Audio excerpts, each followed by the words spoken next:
Olá, vamos mergulhar hoje num verdadeiro quebra-cabeça do mundo dos investimentos. Existe uma aplicação financeira que é assim super popular para a classe média, mas que é completamente ignorada, deixada de lado pelos super ricos. A gente precisa entender o porquê. A pergunta é essa, bem direta ao ponto. Se os fundos imobiliários são considerados tão bons para gerar renda, por que raios os bilionários não chegam nem perto deles?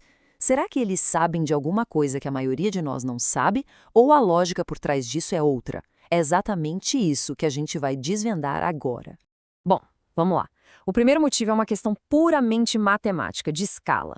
É o que a gente pode chamar de paradoxo de ser grande demais para um parquinho que, para todo o resto, parece gigantesco. Para ficar bem claro, vamos usar um exemplo prático. Imagine um investidor com um patrimônio de 4 bilhões de reais. Se essa pessoa decide alocar só 1%, um tiquinho do seu capital, já estamos falando de 40 milhões de reais. Guarda esse número aí. Agora, olha só este outro número. O maior fundo imobiliário do Brasil em número de cotistas, o famoso MXRF11, negocia por dia cerca de 19 milhões de reais. Já deu para sacar o tamanho do problema, né? Um único investimento de 40 milhões simplesmente não cabe. É mais que o dobro de tudo que é negociado no dia. Isso nos leva a uma analogia perfeita. Para um investidor comum com, digamos, 10 mil reais, esse mercado é um oceano de liquidez. É super fácil entrar e sair a qualquer momento. Mas para o bilionário, aqueles 40 milhões são como tentar enfiar um oceano inteiro numa poça d'água.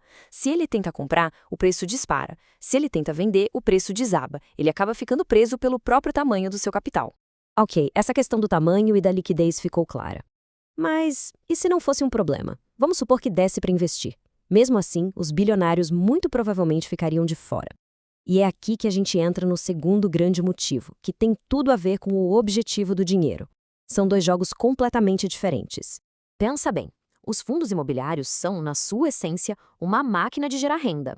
Eles foram desenhados para isso, para entregar um fluxo de caixa todo mês, de forma consistente e previsível. Só que o potencial deles tem um limite, né? É limitado pelo espaço físico e pelos preços dos aluguéis numa determinada região. Agora, do outro lado, as ações de empresas são uma máquina de multiplicação. O crescimento aqui pode ser exponencial, sem um teto definido. Uma empresa pode criar novos produtos, abrir filiais no mundo todo, dominar mercados. Os ricos não estão atrás só daquele dinheirinho mensal. Eles querem ser sócios de um negócio que pode crescer, sei lá, 500%. Então, o ponto central é esse. O potencial de multiplicação é drasticamente diferente. Um ativo físico, como um prédio ou um shopping, tem um teto de crescimento que é relativamente baixo. Já uma empresa que consegue escalar, que consegue crescer, bom, o potencial é quase infinito. O jogo dos bilionários é o da multiplicação, não só da renda. E agora vamos para o terceiro e último motivo, que é algo que os ricos talvez amem mais do que o próprio dinheiro: controle. É a diferença fundamental entre ser um passageiro e ser o piloto do avião. A analogia do navio é perfeita para explicar isso. Num fundo imobiliário, o investidor é um entre milhares de cotistas. Se o gestor do fundo decidir vender um shopping incrível ou comprar um ativo meio duvidoso, só resta assistir e torcer. É a posição de passageiro num navio, que é seguro, mas onde não se tem acesso nenhum ao leme. Já os super ricos, eles têm pavor disso. Eles preferem comprar o imóvel inteiro, a empresa inteira, ou pelo menos um bloco de controle que dê poder de decisão. Por quê? Porque eles querem ter o poder da caneta na mão. Eles querem ditar os rumos do negócio, tomar as decisões estratégicas.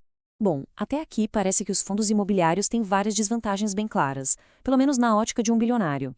Mas é exatamente aqui que a nossa análise dá uma virada de 180 graus. Vamos ver como uma aparente fraqueza pode, na verdade, ser uma força gigantesca.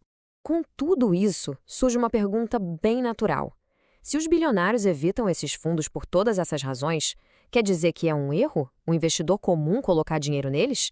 E a resposta é um sonoro e categórico não.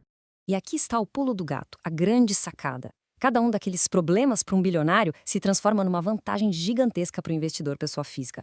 O mercado que é pequeno para ele, para nós, tem uma liquidez perfeita. O fato de gerar apenas renda se torna uma liberdade psicológica enorme, que ajuda a manter a estratégia. E a falta de controle? Na verdade, é ter uma gestão profissional especializada, cuidando de tudo. Com isso, a gente chega na grande conclusão. A estratégia financeira não é, e nunca foi, um modelo que serve para todo mundo. É fundamental entender qual jogo se está jogando. É o jogo da sardinha ou é o jogo do tubarão? O ponto mais importante é este: o objetivo não deve ser copiar cegamente o que um bilionário faz. Tentar fazer isso sem os mesmos recursos, sem o mesmo capital, é uma receita para o desastre. O verdadeiro objetivo é usar as ferramentas certas para vencer o próprio jogo, na própria realidade. E essa frase aqui, olha, ela resume tudo de forma brilhante. A questão não é se um ativo é bom ou ruim no vácuo. A questão é se o investidor está usando a ferramenta certa para sua fase de vida financeira. Ser uma sardinha tentando agir como um tubarão, isso sim é o verdadeiro erro. Então, para a gente fechar, fica aqui uma reflexão. Agora que as regras dos diferentes jogos estão mais claras, a pergunta que fica é: qual jogo cada um de nós está de fato jogando? Entender isso é o primeiro e mais importante passo para usar as ferramentas certas e ter sucesso. Obrigado por acompanhar e até a próxima!